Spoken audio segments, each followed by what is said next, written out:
Hi, readers. Welcome to Books Connect Us from Penguin Random House. This is a podcast about staying connected with each other and the stories and authors who inspire us. Today, we have a conversation between authors Roselle Lim and Soniah Kamal. Roselle Lim is a Filipino-Chinese writer who came to Canada from the Philippines as a young teen and penned the novels Natalie Tan's Book of Luck and Fortune and her latest, Vanessa Yu's Magical Paris Tea Shop. Bookright says that, similar to the sweet, fabulous rom-com style of Lim's debut, this new book follows a young woman's culinary and magical adventures. Soniah Kamal's debut novel, An Isolated Incident, was a finalist for the Townsend Prize for Fiction. Her new book, Unmarriageable, is a charming update on Jane Austen's beloved Pride and Prejudice, and an exhilarating exploration of love, marriage, class, and sisterhood. Here are Soniah Kamal and Roselle Lim in conversation with Penguin Random House's own Christine Hung. Okay, so thank you both so much for joining us today. First of all, I guess I just want to check in because we're living through some unprecedented times. So how are you both doing? Roselle, do you want to start? I have a little one at home, so the homeschooling thing is a little new and very challenging to have her home and to be working while she's at home as well, trying to write, trying to draft. So far, TV shows, video games, books have been helping me keep my sanity. Yeah, I have three at home. I have two teenagers and an 11-year-old. And though it might sound that the teenagers would make life easier, they have their own challenges. I'm in Georgia, outside of Atlanta, Georgia, which recently just declared that teenagers did not have to take their driver's test in order to get their license. So one of my teenagers is very excited about life. And so the tussle right now is, no, you have to take the driver's test. But he's like, but the state said I don't. So different ages and different issues. Yeah. Wow, that is very interesting. I did not know that. I mean, I knew Georgia was reopening up quite a bit. Oh, yeah. Georgia is a very interesting place right now. Yeah. So I guess we know where you're quarantining, Soniah, but Roselle, where are you quarantining right now? I am in rural Ontario, Canada, in a town that's about 3,000 people, mostly a farming community surrounded by farmland that grow ginseng and corn. And it's really, really quiet here compared to Toronto, where I lived before I moved down here. Yeah, I can imagine. It must be nice to be, I guess, in a less densely populated area right now.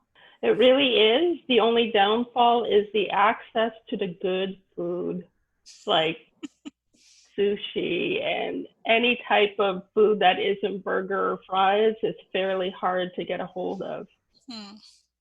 I'm in suburbia, which is definitely a lot better for and it's a very diverse cosmopolitan suburb that I live in, Johns Creek, and they have a lot of different things. And yeah, we're occasionally, I mean, Mother's Day was yesterday, so we would usually go out, but we got takein, and then we're microwaving everything to death anyway, so so yeah, it's interesting.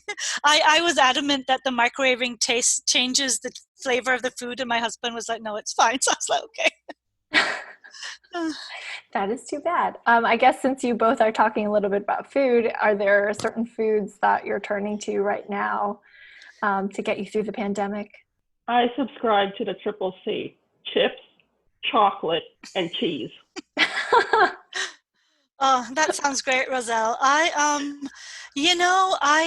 have a few health issues. I'm diabetic also, so as much as I would love to carb load, and I actually am more than is good for me right now, I'm definitely doing, the chips, but for me it's the pasta and it's the white rice. And so for me, what is sometimes healthy food for other people has turned into junk food because of my health reasons. So sandwiches and white rice and I love pasta. So all of that, all the stuff that, I would usually measure out in increments. I'm just, it's all comfort food really. Yeah, I think for me at least, food seems to be one semblance of control, because there seems to be so much uncertainty, not just about when things will open or when things will get back to normal, but honestly, an underlying anxiety and uncertainty of, to be honest, of whether one will even be alive next month, especially if you have autoimmune issues and stuff. And from what we're seeing on the news, it's, just otherwise, it is quite troubling. And I think food is the one aspect of life which you can still have some semblance of control over, Mm-hmm. whether good or bad, choosing what you eat per se or how much per se. And I think everyone, Roselle, Christine, you too, I think everyone is just turning towards that for some sense of control in their lives right now. Yeah, I think that is very true. I think it's been very interesting to see how food is like whatever kind of popular food is at the time is really a reflection of what a country is feeling or going through. And you can really see that just, a lot more processed foods are up, and it's just like a total kind of 180 from where the trends were going before. Yeah. But I mean, I have to say, I like cooking, as we can sort of tell from Unmarriageable also. So for me, a lot of the foods that show up in there are comfort foods too, like dal chawal. I recently wrote for the Penguin Random House website. They had books and food and why you chose certain foods in particular scenes. So in Unmarriageable, when my Alice and Mr. Darcy are having words with each other, Alice is actually eating, he comes in and she's eating dal chawal, which is lentils and white rice. And I have to say that's a huge comfort food in my culture and in my house. And top it off with either cucumbers or achar, which is like pickles, and or yogurt, but that is a huge comfort food and reflected in the book too. So yeah, I know Roselle, you also wrote for that same essay. So I don't know if you want to talk a little bit about your recipe as well. The one that I chose is lumpiang sariwa, which is like a spring roll. It's a fresh one, and it takes so much time to prepare it that you basically need to commandeer every available hand in the kitchen. Wow. So I would be sitting at the table with my mom. When my grandmother was alive, we would sit by the table, be prepping all of the vegetables. It is the spring roll wrapper. Then you have the lettuce and lots of garlic, minced garlic, sugared peanut dust, which is you take whole roasted peanuts and sugar and you just put it in the mortar and pestle and you sprinkle that in, and then you have the little bit of ground pork, carrots, and I'm trying to remember what was the other ingredients. It's basically like a taco if I was to compare it to anything, like an open-ended taco, and make your own wrap. The sauce that comes with it is garlic and soy sauce and a little bit of vinegar and chilies, and you put that in a pot with a little bit of tapioca to thicken it, and it comes out in this beautiful kind of like almost transparent sauce with the little bits of garlic and chili suspended in it, and you use that liberally over the spring roll. Oh, wow, that sounds... made everybody hungry. Yeah, that sounds so good. I have to say the one commonality I think between your rolls and the dal chawal, the lentils and rice, are the chilies. And with the lentils rice, it's usually fresh green chilies, and you can either chop them up really small, little, and have them like that, or put them in vinegar with chopped onions and tomatoes and sort of make a very rough Pakistani salad. So yeah, the chili is definitely I love the sugar peanuts you said, but the minute you said chili, my mouth started watering. So. I love that. Clearly food is very important to both of you and a big part of your books. So I guess are there books right now too that you're kind of turning to for comfort? My comfort reads, the ones that I have read at least on a yearly basis, is Like Water for Chocolate by Laura Esquivel, which is very foodie heavy again. And the most recent, Madeline Miller's Circe, because I'm a fan of Greek mythology and I really love the prose, and I love that she gave this character who is very much forgotten, not really put into the spotlight as the male characters are, and yeah, it's such a comforting read because you could just sit there and just escape for however long it takes for you to get through all the pages. Interesting, a retelling in a way of a Greek classic retelling. I have to say I seem to be doing much better with shorter reads, flipping through magazines and just on the internet, and picking up actually things from childhood even. I do have a Jane Austen conference coming up and I have to give a keynote for that. So honestly, I'm trying to reread all of her 6 novels before I write the speech. But I will also confess, I'm watching a lot of the streaming channels. There's something, I mean, I'm writing also, so in a way, those give me a break from that. And there's great storytelling in all of them too. So yeah. Yeah, that makes sense. I guess if we're talking about streaming, are there specific things you all are streaming lately, like Netflix? I can, yeah, I can, let me remember a quick recommendation. So on Hulu, there's Brahmi. I think on Amazon Prime, there's The Boys. And Netflix, I just watched this show called Four More Shots. There's so much at the top of my head, but just yeah. Unbelievable. I think that's on Amazon, I think. And and one of my favorites. It's called I don't know how to pronounce it properly, Gentified or Gentified.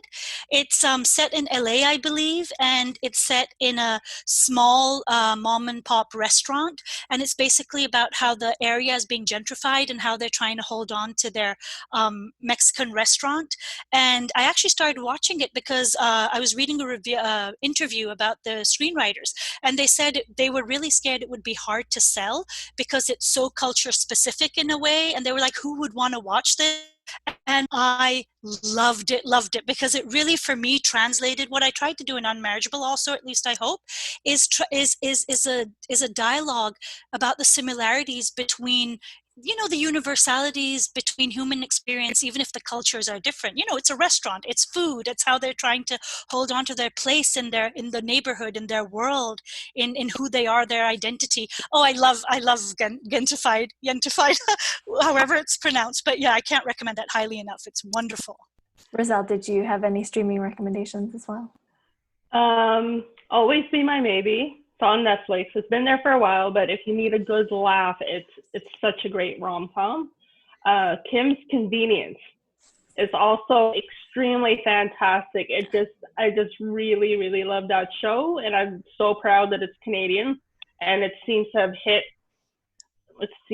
like audiences from all over the world. What I started recently, and I've never watched before, is Grey's Anatomy, and I'm starting from season 1. And that's been keeping me pretty busy with the watching, because after watching Shonda Rhimes' masterclass, I finished Scandal. I had to go check out Grey's Anatomy because I've never seen it before. And I'm on season 5 and I'm still trucking along. I think there's like 16 seasons. Oh yeah, I will second, Roselle. I will second Kim's Convenience and Always Be My Maybe. I loved that. One of my favorite movies for sure. Yeah. Yeah, I agree. I think it's been really great to see the proliferation of shows from different, more diverse voices. Absolutely, and I think Always Be My Maybe asks some within the comedy, within the laughter, asks some interesting questions and pushes some interesting buttons also. So I really appreciate that about it. Yeah, so I think I guess along those lines, turning to maybe something that's more the darker side of the pandemic, even though there have been all of this proliferation of diverse voices, racism and xenophobia seem to be on the rise. I myself had to kind of disconnect from the news just because it was really discouraging to see all of these news items about Asian Americans being attacked, having insults thrown at them. So Roselle, I'm curious because I know you're in Canada. Have there been similar incidents there? I'm actually getting like PTSD from all of this. I lived through the SARS outbreak in Toronto in 2003, and I've seen this before. And at the time, I was in college, and it's the subtlest things of getting on the bus and sitting, taking a seat, and watching the rest of the people on the bus who are not East Asian or yellow move to the back of the bus or away from you, just physically move. It's little things like that, and it's a shame. I mean, it happens in Canada too. I mean, this country, I love it very much, but it also has some parts of its history with the Chinese head tax, and they also did internment camps up here as well. So this isn't like, yes, I understand Canada has a really great reputation about being so inclusive and all of that, but it's still up here. And I live in a town of 3,000 people where I'm maybe one of the three Asian ladies in town of 3,000 people. It's either me or the lady who owns the convenience store or the one who owns the Chinese restaurant.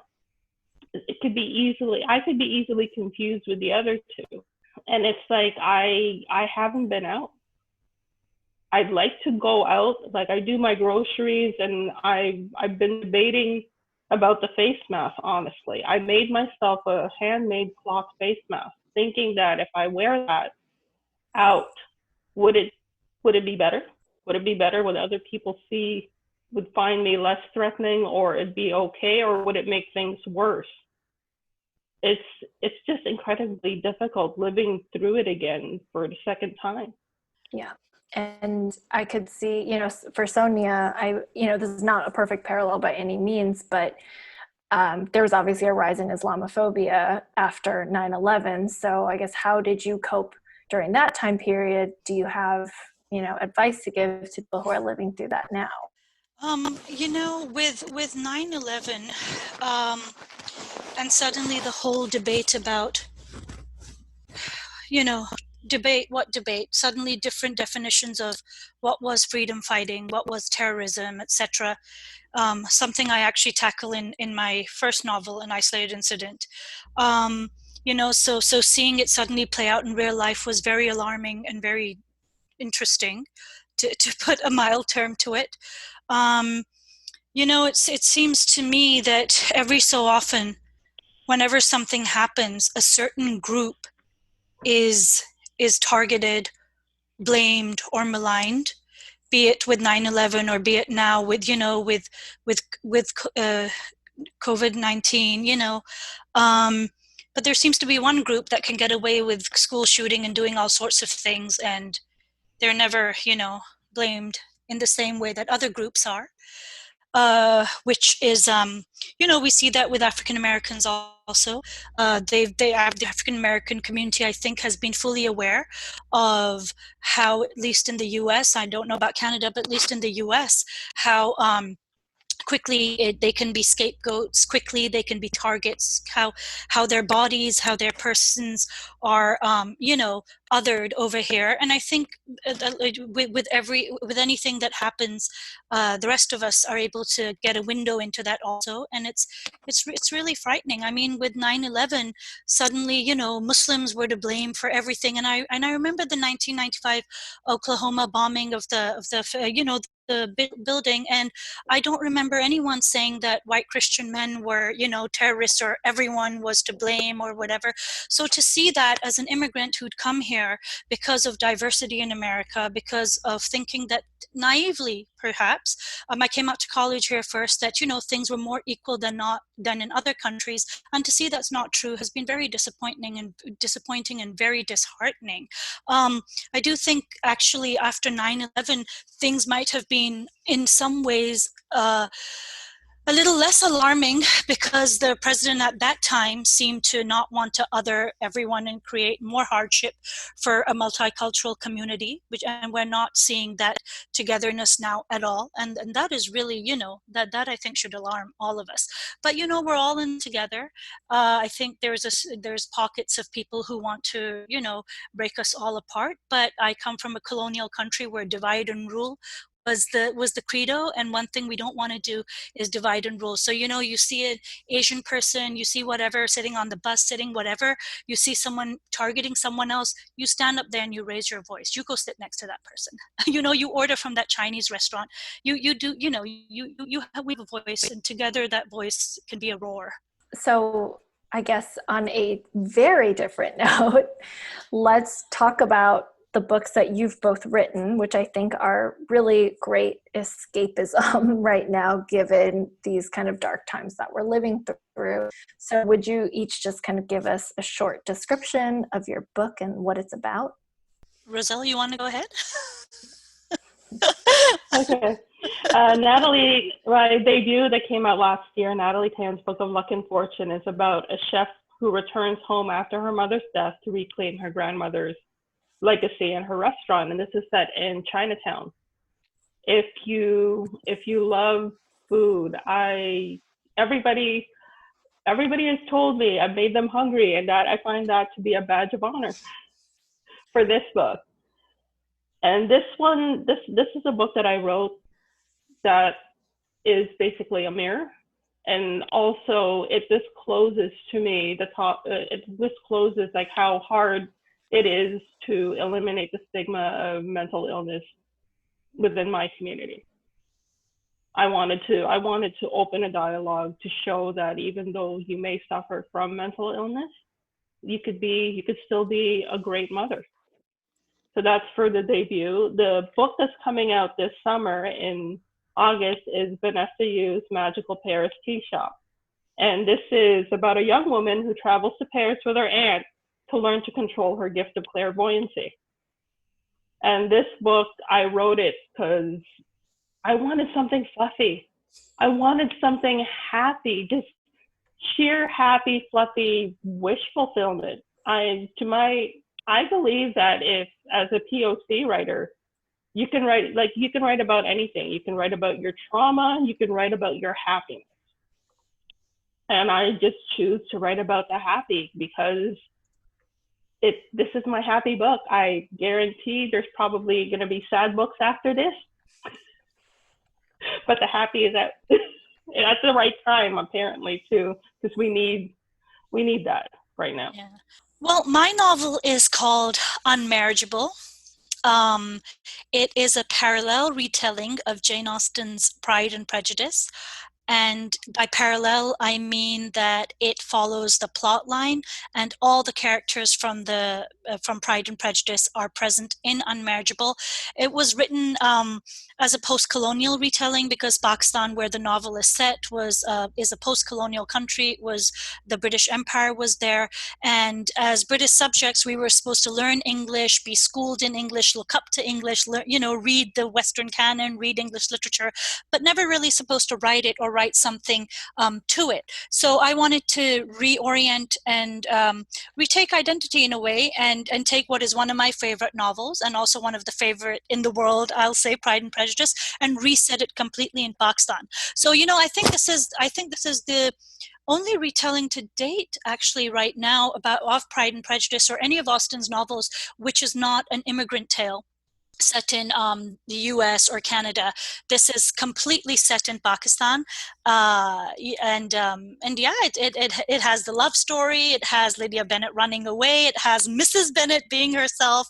All of that stuff. So so they are heavy. They are heavy underlying themes in it. Feminism, like I said, post-coloniality.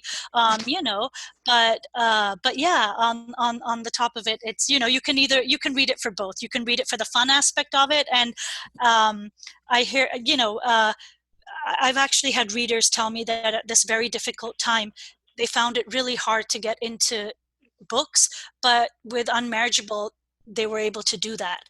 and with that, then they were able to go on to read other books. So it was like a gateway in for them into, being able to concentrate, just because it was a happy read for them. They were able to get into it and forget what's going, an escape book. So I never thought I don't tend to write like that. So I never thought I would write a book like that. So to be told that I have has been really gratifying, because, one of my kids once said, "Why can't you write a happy story?" So now I'm like, I have.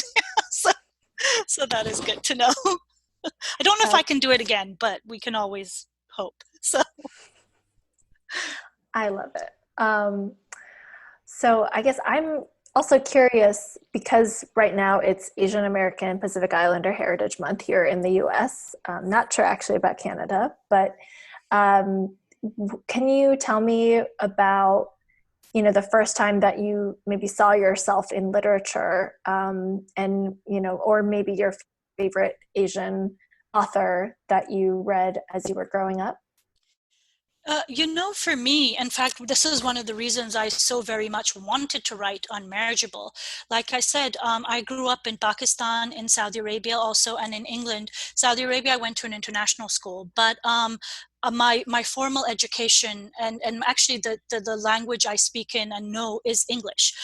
So when I was growing up, there were no books written in English but set in Pakistan or about Pakistani culture. So I've literally grown up on authors I love, like Jane Austen, Judy Blume, S.E. Hinton, books like Anne of Green Gables, all sorts of beloved stuff. But there were books in which I had to sort of project my culture. So if I saw bonnets, I turned them into, dupattas or scones into something that my culture would eat. So stuff like that. So I began to see similarities or make similarities for myself. But it wasn't until, I think mid-20s that I came across it was Bharti Mukherjee, and I believe it was Jasmine, her novel, but it was one of her novels and stuff. But the thing is, once again, Bharti Mukherjee is an Indian writer, and I'm from Pakistan. So even though the cultures are, yes, North India and Pakistan, extremely similar food-wise, social tradition-wise and stuff, it was still not of the. So for me, writing Unmarriageable was very much something that I wanted to return, a place where I could return emotionally to the culture, and that way, yeah, I saw myself in literature very, and one of the things I often do ponder is that, like, now there's so much stuff. Just the other day I was discussing with a friend as to, there's so much stuff to read from writers of color now. They used to be that, you'd frantically search the bookshelves for books, and now there's so many that you're frantically trying to, keep up with everything, which is so wonderful. But nevertheless, for me, but I was still able to see myself in other cultures and stuff. So it was a parallel road. I didn't see Pakistan, but I definitely was able to see myself in other cultures too. So, Roselle, what do you think about what was the first time you saw yourself? For me, it's Amy Tan's Joy Luck Club. It will have to be that book, because I've read other books that were set in China, but this was the Explore Asian experience, which as an immigrant, I can completely relate to. And it kind of proved to me that you could be like Asian and be able to succeed, to have a career. Like, I look up to her. I've read all of her other books, and then Kevin Kwan came along with Crazy Rich Asians, which is a different take on it. And yeah, it's so inspiring, and for any writer to see your mirror, but even like an author that is similar heritage, similar background, thriving, it's the visible sign that you can see that you can succeed in this industry. And I think that that's inspiring. That's awesome. So we don't have too much time left, but and I think, Roselle, we know what book is coming out for you next, but what are you both working on for the future? I don't know if, Roselle, you have another book that's planned out after Vanessa Yu's Magical Paris Tea Shop. I am writing one book that is set in that universe, And it's about a matchmaker who's trying to matchmake grumpy old bachelors, Chinese bachelors. And the other one that I'm working on is Crazy Rich Asians meet The Night Circus, about three women, 3 points of view, three women who are plotting together to get what they want. And it's a bit of a heist and kind of like bringing somebody down, almost 9 to 5, but more of a formal 9 to 5 vibe to it. Yeah. I like it. And Sonia, what about you? You know, I'm working on everything and nothing at the same time. You know, and by that I mean I'm always, I don't know. I'm working on novels, and I'm working on short stories, and I'm working on essays, and I'm just plodding along and not really knowing what to settle down with, because everything seems so attractive, and I somehow just want to do it all. And you know, my first novel, An Isolated Instant, took me 10 years to write, and Unmarriageable took me 2 months to write. I was under severe deadline for certain reasons, and I just had to do it.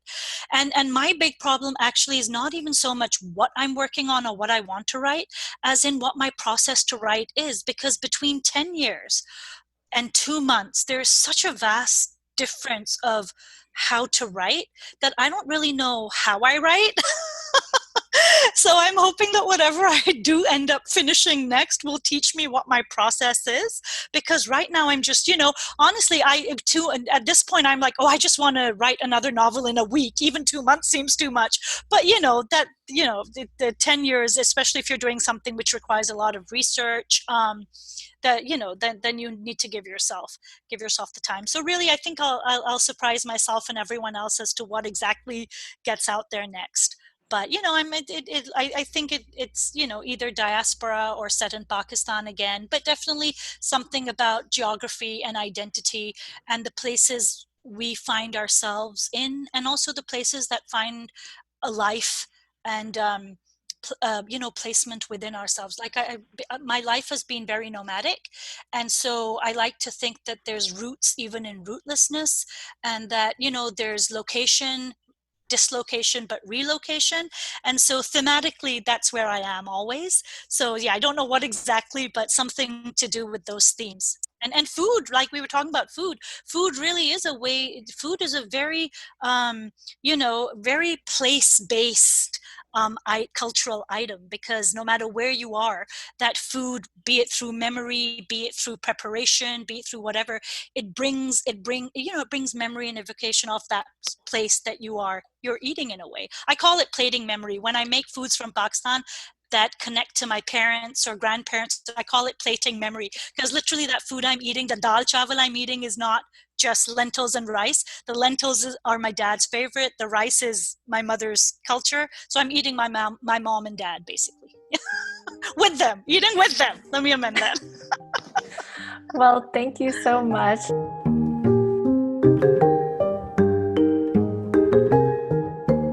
Thank you for listening to Books Connect Us.